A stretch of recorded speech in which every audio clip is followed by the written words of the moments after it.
तुम्हाला घाई गडबडीत अधिवेशन उरकायचं काय करायचं? राम कदम अध्यक्ष महोदय, मी प्रश्न विचारणार त्याचं समाधान होत नाही तोपर्यंत मंत्री महोदयांना प्रश्न विचारण्याचा आमचा अधिकार आहे.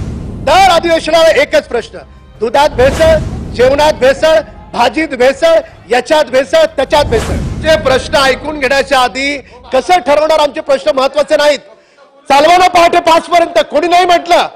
जर बाळासाहेब थोरातांना संधी दिली चांगलं उत्तम, ते पण 4 लाख लोकांवरून निवडून आलेत, आम्ही पण 4 लाख लोकांवरून निवडून आले. काय फरक आहे? त्याला संधी दिली जयकुमारला, मला का नाही? काय पाप केलं आम्ही? आम्ही त्या जनतेचे प्रश्न मांडायला आलो.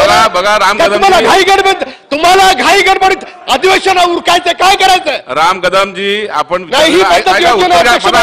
अध्यक्ष महोदय, ही पद्धत अध्यक्ष महोदय, जोपर्यंत आमदारांच्या प्रश्नाचं समाधान होत नाही तोपर्यंत मंत्री महोदयांना प्रश्न विचारण्याचा आमचा अधिकार आहे. तुम्ही चालवा पहाटे 4 पर्यंत.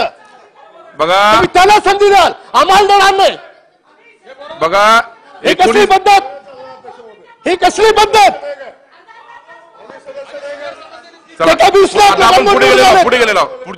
पुढे नाही, सकाळी पण पुढे गेलो होतो आपण, पाठी आलो. सकाळी पण पुढे गेलो होतो, पाठी आलो आपण. औचित्याच्या मुद्द्यांवरून पुन्हा पाठी आले. राहुल नार्वेकरजी. अध्यक्ष महोदय, मला प्रश्न विचारायला द्यावा लागेल तुम्हाला. अध्यक्ष महोदय, मी प्रश्न विचारणार प्रश्न मी विचारणार, जयकुमार विचारणार. अध्यक्ष महोदय, असं चालणार नाही, असं चालणार नाही. काय चालणार? हे चुकीचं आहे. हे बघा राम कदम एक बघा, एका लक्षवेधीला किती वेळ दिला पाहिजे हे सुद्धा महत्वाचं आहे. 30 मिनिटापेक्षा जास्त सदर लक्षवेधीवर चर्चा झालेली आहे. 19 लक्षवेधी दाखवलेले आहेत. हा सुद्धा विचार सन्मान्य सदस्यांनी केला पाहिजे. शेवटी रिप्लाय सुद्धा आहे, असं नाही आहे. तर थोडक्यात मांडा आपलं काय म्हणणं.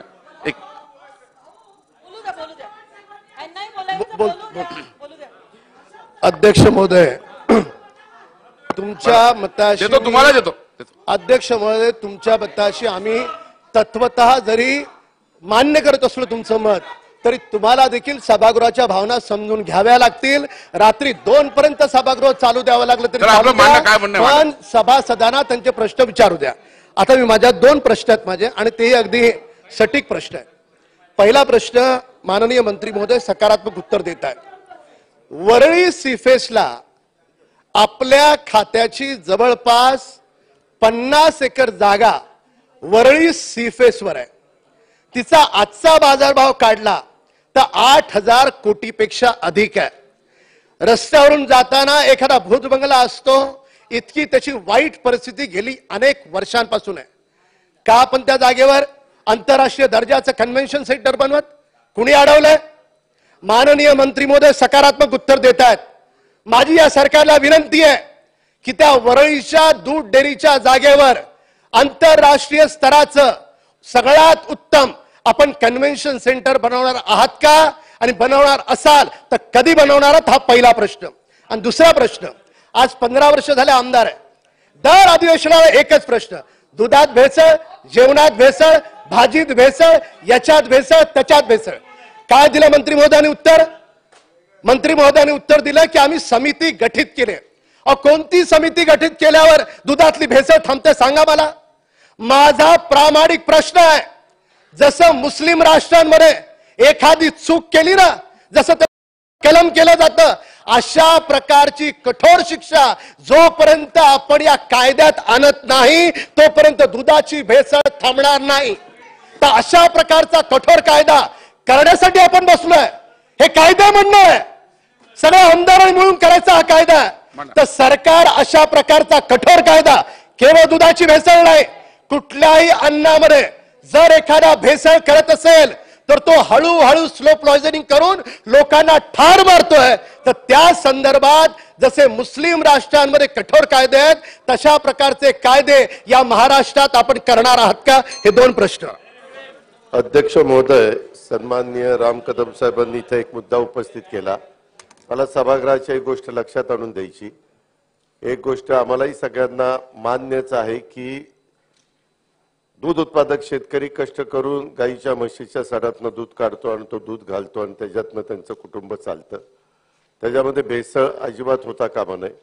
परंतु ज्या डेअऱ्या आहेत, ज्या दूध कलेक्शन करतात, त्याच्यातले काही लोक एवढे पोचलेले आहेत आणि त्याच्यामध्ये कधी कधी असं कानावर येतं की बाबा त्याच्यामध्ये त्यांनी युरिया टाकलाय, साखर टाकली, आणखीन काय काय टाकलं, एवढं खराब गोष्टी करतात की कुणाची कच्ची बच्ची हे दूध पित असतात. म्हणून मागच्या काळामध्ये सरकारने ह्याच्याबद्दल जर अशी भेसळ केली तर त्याला फाशीची शिक्षा द्यावी असा कायदा इथं आपण मंजूर केला. तो कायदा आपण दिल्लीला पाठवलाय. तो लोक आपल्या राष्ट्रपती महोदयांच्याकडे आहे. त्यांची सही होत नाही तोपर्यंत त्या कायद्याची अंमलबजावणी होऊ शकत नाही.